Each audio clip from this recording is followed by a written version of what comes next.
অধীরকে সরিয়েই দিলেন খার্গে স্থানীয়রা। প্রদেশ কংগ্রেসের নতুন সভাপতি নরমপন্থী শুভঙ্কর সরকার।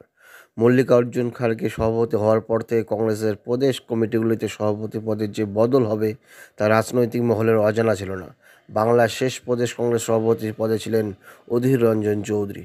শেষ পর্যন্ত Indian National All India Congress Committee press রিলিজের মাধ্যমেই শুভঙ্কর সরকারকে প্রদেশ কংগ্রেস প্রেসিডেন্ট হিসাবে নিয়োগ করলেন 21 সেপ্টেম্বর 2024-এ, এবং অধীর রঞ্জন চৌধুরীর কন্ট্রিবিউশনকেও তারা স্বীকার করে নিয়েছেন কেসি বেণুগোপালের সিগনেচার করা।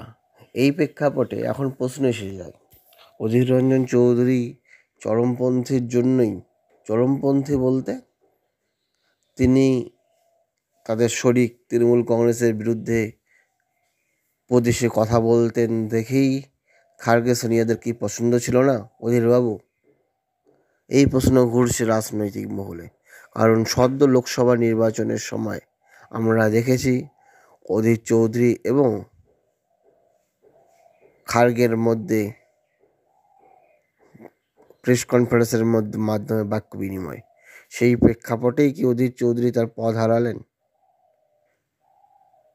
রাজনৈতিক মহলে সেটাই গুঞ্জন চলছে।